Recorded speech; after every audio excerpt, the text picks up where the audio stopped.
doesn't work in practice, you have two choices. You can stick your head in the sand and say there's not a problem. I think when something's not working properly, fix it, and fix it fairly. The most talked about radio show is here. Good teachers, there are bad teachers. There are teachers up for change, there are teachers who aren't.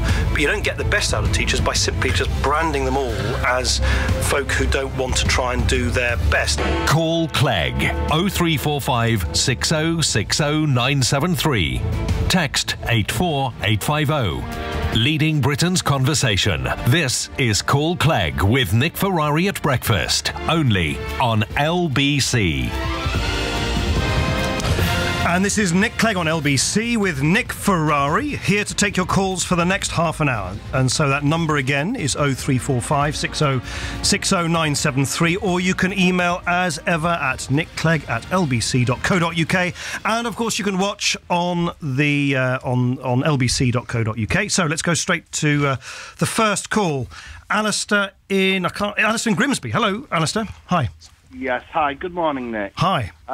On Monday, David Cameron, yourself and Ed Miliband carried out a duty that you're expected to do numerous times of the year. You laid a poppy wreath. Now, David Cameron had his own handwritten note, all very nice, whereas a note from yourself, or intended to be from yourself, and the leader of the opposition was just scribbled in black felt tip. Now, what happened there? Because now a man of your stature in your position should be ready for an event like that. You should have your own handwritten note. You knew that he was going to that wreath-laying ceremony, as did Ed Miliband. What happened? Why didn't your secretary get you prepared? So Alistair, let me explain. These events, which are very sort of solemn events, so you will have... Yes, you probably follow the Remembrance Sunday events where everybody lays wreaths in London as well. They're done quite rightly, in a very sort of strict way, and you basically do what you're told. And that's as it should be, because a lot of people involved. The organisers have to organise everything in the right way. So the convention is you do what you're told. I was invited, as was Ed Miliband, as was Alex Salmond, as was Peter Robinson from Northern Ireland, as was Carwyn Jones from Wales, and so on, to be part of the large numbers of people who laid wreaths. We were given the wreaths to lay just very shortly before doing so. And everybody, not just Ed Miliband and myself, by the way, but Alex Salmond, Peter Robinson, Carwyn Jones, all these other people I mentioned, just had the identification of who they were on the wreath, rather than the handwritten notes that obviously Prince Charles and the Prime Minister did. Of course, if I'd been given the wreath before, the note before, I would have been more than honoured to write a note. But I don't. How can I put it this way? I think the significance of the event, and it was a very moving event, and actually a very moving morning. The I'm not sure if you caught on the television the commemoration ceremony in Glasgow Cathedral, but that was particularly moving and poignant. And it was a great privilege to be there, and like everybody else, I was actually very struck that even though, of course, the World War I generation has now passed on, I was actually quite struck how strong the sort of emotions of the occasion nonetheless were. But anyway, I've just given you an explanation about how these very important public ceremonies happen and how they work, and they're run to very sort of, if you like, to very sort of strict guidelines and protocol. It's quite right that you don't sort of end up. You sort of do, in a sense, what you're asked to do, which is precisely what myself and, as I say, these other political leaders who were there did as well. Alistair? But Nick, okay, you go to these ceremonies numerous times of the year. Why had you not personally, right, on your way to the event, whether you be on the train, on a helicopter, whatever, in the back of the chauffeur-driven car, why did you not personally handwrite a note, ready to slip in there. Alistair, I think your image of my travelling movements is slightly different to the reality. I promise you I wasn't travelling anywhere by helicopter or anything as glamorous as that. Alistair, as I explained, you say these events happen a lot. They don't. They're actually quite rare. This was obviously quite exceptionally rare. Remembrance Sunday happens once a year. And as I say, I think it is, the convention is that you follow what you're asked to do by the people who are organising it. And they organise it with military precision. It's actually quite a military feel to the whole event. And as I say, the wreaths that myself, Leader of the Opposition, yes, the First Minister in Scotland, First Minister in Northern Ireland and Wales and so on, were asked to lay, which we did. And I think it's the act of laying the wreath, of course, which we were asked to invited to do. This is what I don't understand. It takes months of planning, meticulous planning, to get you, the Prime Minister, the Leader of Her Majesty's Opposition, to take part in something. This isn't something that's just arranged the previous Thursday with a quick call round. Your staff must have known what was taking place. Why did one of your staff, if they managed to do it for Prince Charles and they managed to do it for David Cameron, why did your staff fail you? I honestly think there's not much point, sort of lurching around trying to point the finger of blame. Would I have liked the opportunity to write my own tribute? What would you have said? Why don't you put it right now? What would you have written on? I would have. I would have wanted to express my sort of everlasting gratitude and that of our generation for the extraordinary sacrifices that those who lost their lives in World War One. Their sacrifice has allowed us to enjoy our freedom, and that's something which I feel very grateful for, and I think everybody does. And that came through in all of the very moving ceremonies, both in Glasgow Cathedral, obviously in Belgium, at the cemeteries there, at the Westminster Abbey event later in the evening. But look, all I can say to you is, if you want, I can sort of lurch around and say, why was I not given this piece of paper? Why not? Yes, but well, maybe. And I'm sure Alex Salmond and David Robinson and Carwyn Jones and Ed Miliband and myself, all would have preferred to. It didn't happen, and I think it somewhat diminishes the dignity of the event. Oh, I hope not. To now spend a lot of time starting to point fingers at other people. But have you lurched around within your office? Clearly, everybody understands that I would much prefer to have been given the opportunity, which I wasn't given, and as I say, many other people were not either.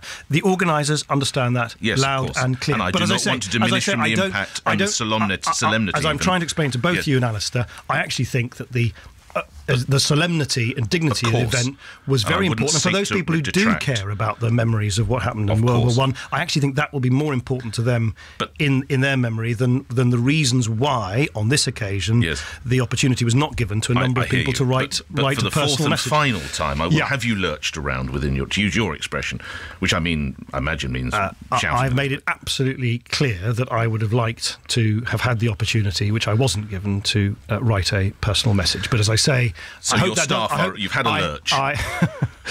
Nick, someone's been on the receiving end of a good noun lurching. You want to this. It's really obvious. Of course, I would have liked to have expressed that, but I don't. At the end of the day, I don't want to diminish the significance of the event because that didn't happen. And of course, I would have preferred. I would have preferred to have the opportunity. They are very well aware. Yes. So finally, to sum up in a word, your emotion when you realised what had taken place. Were you frustrated? Were you upset? Were you embarrassed? Were you annoyed? What word would you put for your emotion when you realised that the Prime Minister had, Prince Charles had, and the Deputy Prime Minister? It was just a feeling of regret that I had not been given that opportunity. Shall we move on? Yes. Vlad in Chelsea. Vlad. Hello, Vlad. Sorry, I'd never had a caller called Vlad before. Hello, Vlad. You must get it all the time, Vlad. No. Is Vlad short? Vlad is short for something, isn't it? Yeah, Vladimir, Yeah, Vladimir. Right, okay. I love it. Yeah. We like it here. The two Nicks like the Vlad name, so... I'm happy to hear that.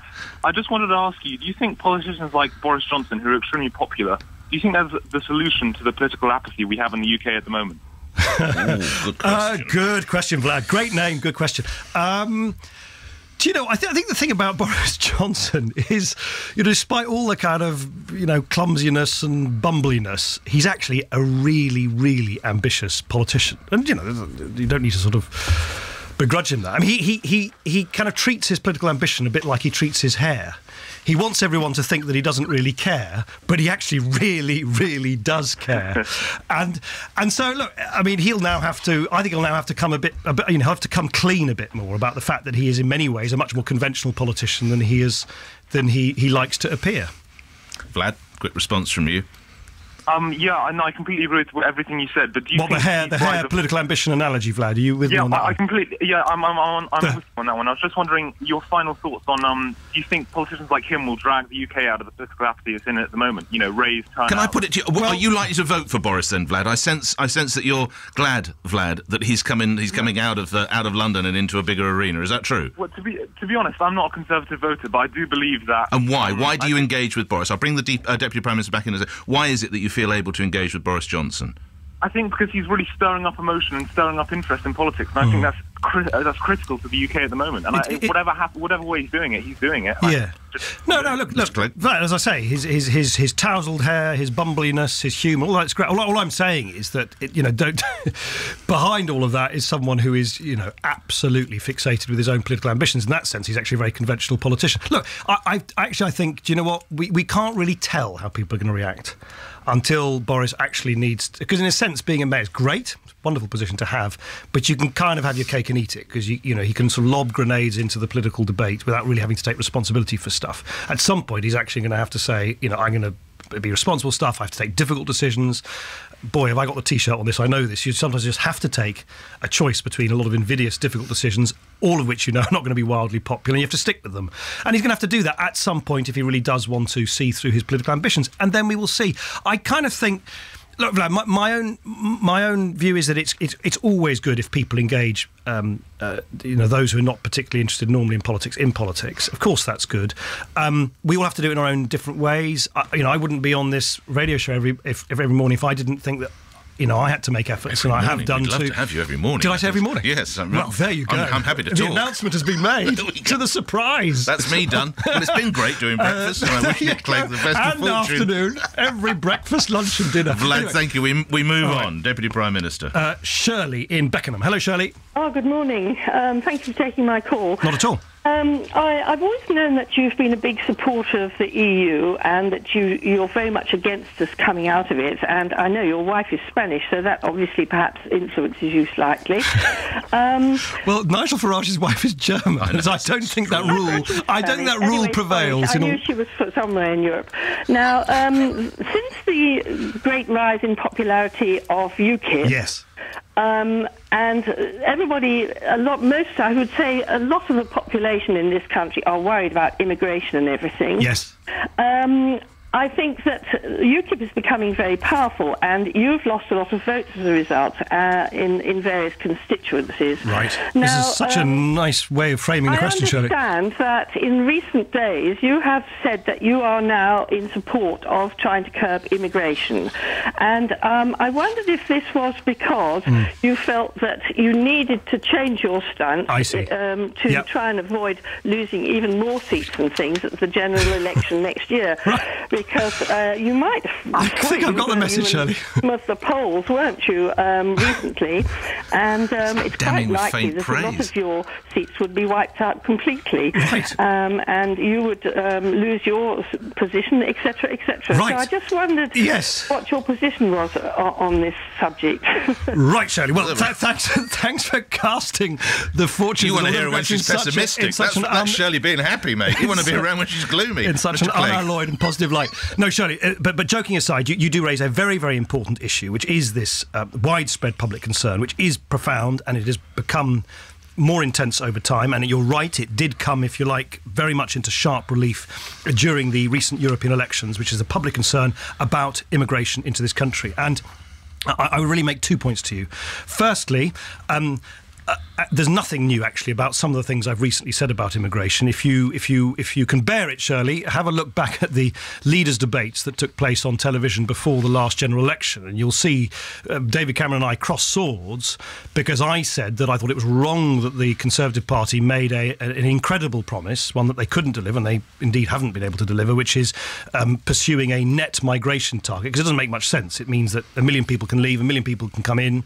you've got a net migration target of 0, job done. In fact, job hasn't been done at all. And instead, I said to him, let's do the thing that actually the British people want, which is to bear down on the abuse in the system, the loopholes in the system, the levels of illegal immigration, the number of people overstaying their visa entitlements in this country. And I said at the time, so this is before the last general election, not in response to recent opinion polls, that one of the ways of doing that, an absolute key measure, is to reinstate proper border control so we count people out as well as we count people in. And it was on my personal insistence, Shirley, that was something that we put into the coalition agreement, and it's been my personal insistence that the Home Office now raises its game, having frankly dragged its feet for far too long in the early part of this Parliament, so that we really are finally starting to reinstall what are called exit checks, border controls, so we know who's coming in and out of this country, because that's the only way, by the way, in which we can then go after the people who shouldn't be here at all. Then there's a second issue, which is this issue, which you're quite right, where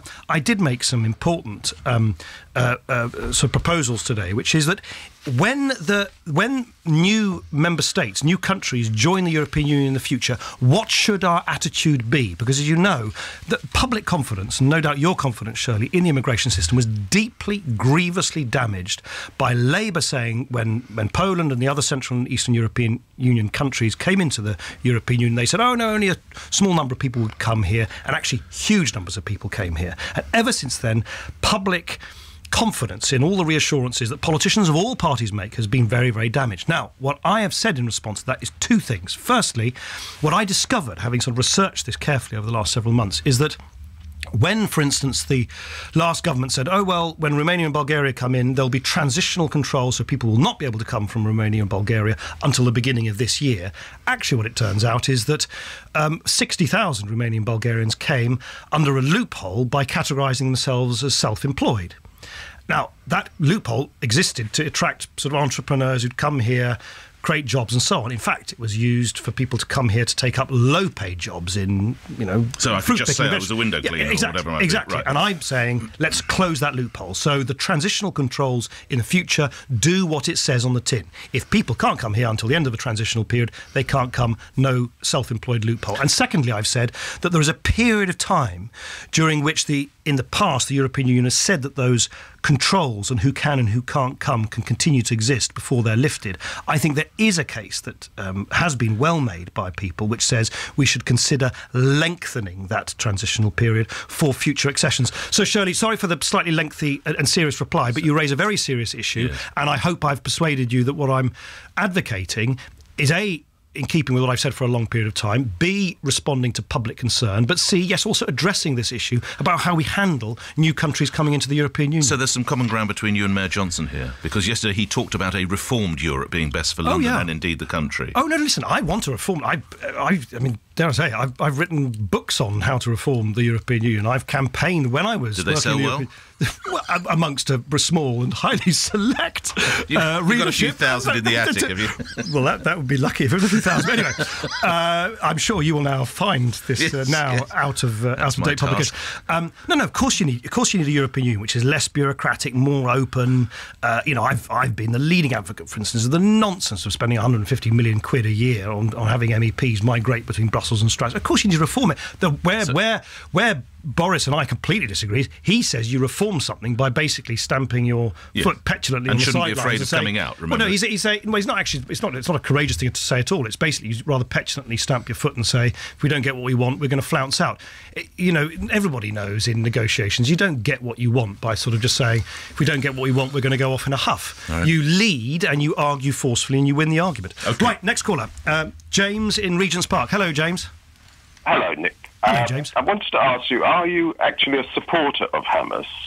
Of course not. Of course not. Then why are you asking for an arms embargo to Israel when you're not asking for an arms embargo to Qatar, which is supplying the arms to Hamas and the Muslim Brotherhood? I think, James, the implication of your question is I strongly reject. If you look at all the pronouncements I've made, I have been very forceful in my condemnation of the reprehensible, truly reprehensible, first, ideology of Hamas, not recognising the right of Israel to exist, but secondly, the really shameful diversion of money that has been provided to the people of Gaza to help build clinics and schools and hospitals, and diverting that money instead to this very sophisticated network of air-conditioned tunnels, which have been constructed for one purpose only, which is to terrorise innocent Israeli citizens through these wholly unacceptable rocket attacks. And I have never shirked from saying that, and I strongly believe that. All I have also said at the same time is, if you look over the last several years, we've had these cycles of violence, rocket attacks, ground incursions, massive loss of civilian life. And what have we discovered is that violence begets violence, extremism begets extremism. And here's the thing, from Israel's point of view, as someone who is a staunch defender of Israel's right, of course, to exist, but much more importantly, to defend itself and to secure the safety of its own citizens, I simply do not believe. The evidence shows this is the case. I mean, you've got to learn from history. Look at recent history. This is the third major ground incursion into Gaza. It does not make the people of Israel safe. I just don't think it is in Israel's own interests to have this strategy of sporadic military intervention and not sustained negotiation to create. At the end of the day, the braver, bigger, bolder thing to do would be to do what has happened in Bosnia and Northern Ireland and other bloody conflicts, is people who loathe each other, detest each other, nonetheless pluck up the courage to talk to each other in order to secure peace. That, in the long run, in my view, is the only way in which the legitimate, desperate need for safety and security in Israel can be safeguarded. My question: why you think there should be an arms embargo to Israel as a punishment, and not to Qatar, that is supplying the weapons and finance to the Muslim Brotherhood, to the extreme Muslim Islamist fundamentalists that have sworn to destroy Israel? Do you believe there should be this embargo? Right. Let me explain.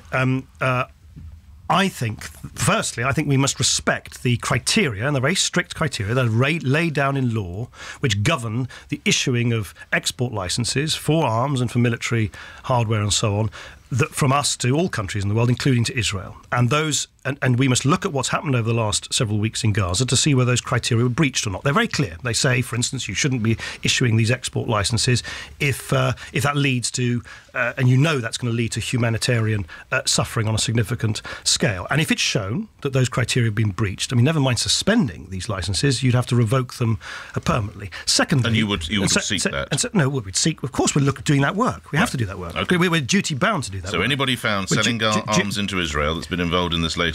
No. What you have to do is, as I say, you've got these criteria set down in law. You've got to make sure you respect those criteria. And that work, of course, now needs to be done. Secondly, we didn't issue any new licenses during the course of this latest military conflagration. I don't think anybody, James, on whatever side of this very, very heated dispute one might be, I don't think anyone can contest the view that there was a huge and unacceptable and intolerable loss of civilian life in Gaza. So we didn't issue any licenses. Thirdly, we now have a truce. We now have a ceasefire, right? This is why we're discussing this at length within government right now. I think it is crystal clear that it would be unacceptable to the British people and wholly wrong for us to do anything other than immediately suspend any existing licences if that ceasefire were to come to end and violence were to break out again. So that's my approach. It's a sensible approach. It's a measured approach. And, of course, it has to be based on evidence. But what of the firms who've picked up £42 million worth of contracts since 2010 to sell military equipment into Israel? Well, as I say, we haven't issued any new licenses. No, but if they are found to, it is their kit. If their kit has been shown to leads to action which breaches the criteria by which we're duty and legally bound, then of course you revoke those licenses. And as I say, we don't issue any new licenses. And my own view is, but this is something we're discussing in government right now, I hope we can make an announcement shortly, which is why I believe we will be able to issue a sort of tougher approach to all of this, which can give the British public confidence that we stick to the rules by which these licenses are issued. If this ceasefire, this truce ends and violence breaks out again, then clearly we should be suspending those licenses. And the Tories should have gone further in condemning some of the Israeli action. That's what you're reported to have told The Independent this morning. Look, it's been an open secret, and James is actually criticising me for it, that I have always taken a more forthright view for the reasons I just explained to James, because I think it is better for us to take a more forthright view, both as a government and by the way, as the European Union as a whole, because the European Union has significant clout we could bring to bear on this, which the European Union has singularly failed. So what should Mr. Cameron be saying?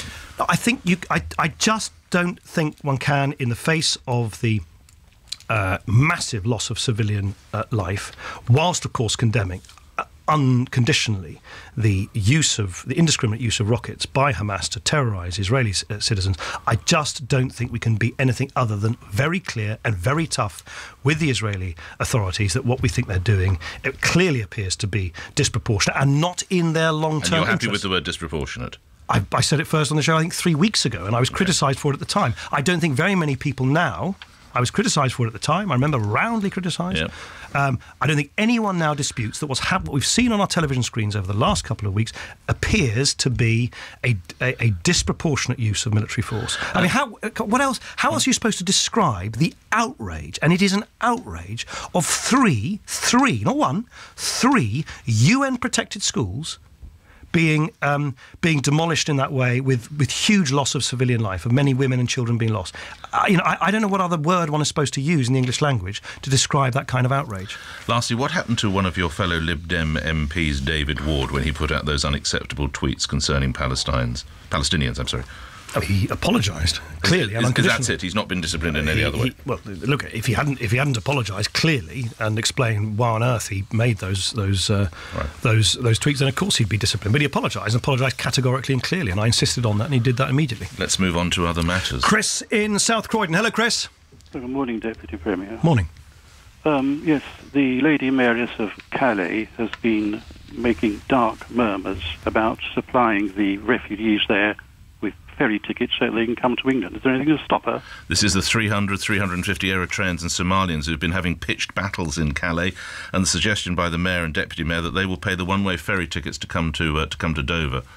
I think it's... I have to say to you, Chris, and this is my failing, I wasn't aware that the Mayor and the Deputy Mayor of Calais had said that. They said that overnight. They said it's part of the yesterday, part of the Entente Cordiale. Britain should be prepared to take them on board because that is where they're trying to get. I think it is an absurd and very irresponsible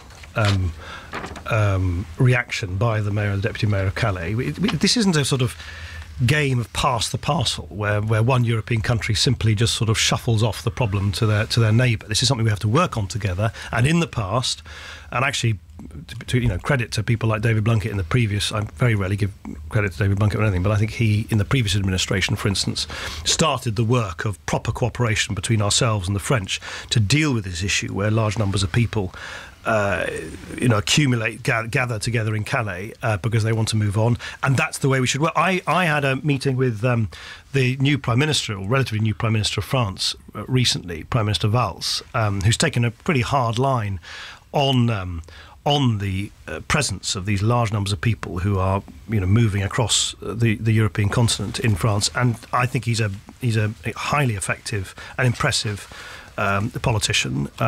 We got on, and that's the spirit in which we should be working with the French. Let's take another call. Let's take. Have we got? Yes. Fred. No, I think we've just lost Fred. I apologise. Yeah, we have. No, go ahead, Deputy Prime Minister. Yes, you're right. Fred, are you back? Fred in Teddington. Hello, Fred. Hello. Moving beyond the immigration issue and the European Union, I'd like to ask you your opinion on the fundamental defects in the way that the EU actually operates, and looking at the bigger picture, right? We're currently reflecting on the causes of world wars in Europe. Do you have specific proposals to change those EU rules, which are the direct cause of much of what is current economic and political chaos within Europe? Well, I don't think I entirely accept the idea that everything from the conflict in Ukraine to the fact that the Greeks didn't tell the truth about their budgets is all the responsibility of people in Brussels. I'm caricaturing slightly unfairly, perhaps, Fred, but I do think there is a bit of a tendency sometimes for people who are of a critical turn of mind to somehow say that everything from, and again, I'm being facetious here, everything from sort of bad weather to traffic jams is the fault of people in Brussels. I so happen to believe that, of course, the European Union needs to be reformed. And by the way, Fred, so does Westminster and Whitehall. I mean, the curious thing, after 4.5 years of being Deputy Prime Minister, I've become more anti-establishment and more radical and more restless for reform in Westminster and Whitehall than I was when I started out. 4.5 years later, still no change to our clapped-out electoral system, still no change to the absolutely undemocratic democratic nature of the House of Lords. Still no change to party funding reform. Still far too much sort of, secrecy and bureaucracy in Whitehall. And you know what? It's the same in the European Union. We shouldn't be spending 150 million quid a year sending MEPs migrating in this great herd of politicians from between Brussels and Strasbourg. Of course, we need less red tape where red tape is not necessary. But, and here's the big but, you don't throw the baby out with the bathwater. Because I want to reform Westminster, I'm not going to raise it to the ground. Because I want to reform the European Union, I don't think the answer is simply to kind of flounce out of the European Union. Because I think you lose more than you gain. And what we gain by being part of this world's largest, biggest marketplace is huge. Millions of people's jobs in our country, in our communities, are linked to our presence within this huge the world's largest kind of marketplace. And so reform, yes, and you reform by leading.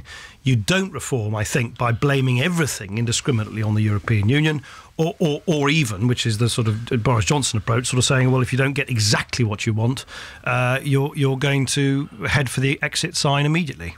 All right, have we got time for just one more? If we fit it in quickly, David, can you do it? We'd love to do one more if you can. Dave in Harrow. Hello, Dave. Hello, good morning, Nick. Thank you for taking my call. Not at all. I would like to know from you why you and your government have been supporting this anti-terrorist operation by the Kiev government in eastern Ukraine, which has resulted in 1,100 civilian deaths so far, and the cities of Lugansk and Donetsk have been surrounded by the army, who are now using Grad missiles, ballistic missiles, tanks and fighter planes, and more civilians are bound to be killed as those cities are stormed.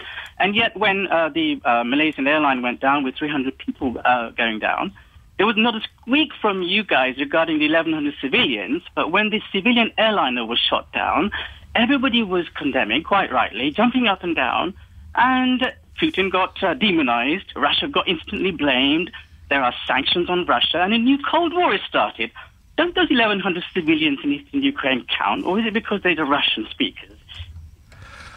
Dave, I mean, I think that we disagree pretty fervently on this. I'm somewhat sort of stumped by the suggestion that you think it's okay for Vladimir Putin to annex a great swathe of another European country, which he's done with Crimea, and actively support people who want to destabilise Ukraine. The future of Ukraine should be decided by the Ukrainian people. And those in the east of Ukraine, or the Russian speakers, who you're quite right for long historical and cultural reasons, have a strong affinity with Russia. And by the way, I know something about this a little bit, just because the side of my father's family hails from that part of the world. So I don't in any way dismiss the long historical antecedents to all of this, but that can only be dealt with through a political process by which more power, more devolution, more decentralisation is given to the people of eastern Ukraine, not through basically a kind of not even so covert, but increasingly overt support from Vladimir Putin for a military conflict in a neighbouring European state. We cannot, in 2014, have in the middle of our European continent people basically annexing great swathes of neighbouring countries. It is a fundamental principle to the peaceful conduct of international affairs that kind of thing does not happen, and that it has consequences when it does happen. OK, I finish with one email question and one question from me. The email question is from Bobby in Narborough. How much will Mr Cameron miss Baroness Varsi? Well, you should ask the Prime Minister. Unfortunately, he doesn't come in as regularly as you. So in his absence, a long line of politicians appear to be these days. They do. I note that all those people who were sort of so sniffy about this. You should get one. We're going to start going over there soon. Return traffic. A permanent LBC marquee outside Westminster. Look, I think Baroness Varsi, as the Prime Minister himself has said, did a very good job. She feels very strongly, and I have a considerable amount of sympathy with why she feels so strongly about this particular issue. I think, for all the reasons we've actually discussed in this programme, I think her reservations are more about her own party's kind of approach to the Middle East more than anything else. Does it make the Conservative Party less attractive, do you think, to a certain type of voter, perhaps a Muslim voter? Well, look, I'm not a Conservative. I'm the leader of the Liberal Democrats. Indeed, so you're going to have to talk to them about their own sort of internal woes. I do think, I've always felt this, that the Conservative Party's own fortunes depend on its ability to govern for the whole country, not one part of the country, and for all communities, not just some communities. And I just think if you look at the electoral map, I mean, I know that my party's got its challenges, but the Conservative Party is pretty well non-existent in vast swathes of Scotland, Wales, Northern England, and in many communities. They do, it seems to me, they do need to really kind of work hard to reach out to other communities. Now, we won't see each other for a week or so because I know you have some vacation. Are you going to be improving your tennis? I'll be reading your book on European reform. I'll be getting that. My goodness me, I'll give you a full praise when you return. Alex, will you be? I'd be grateful for any reading notes, indeed. Yes. Will you be improving your tennis?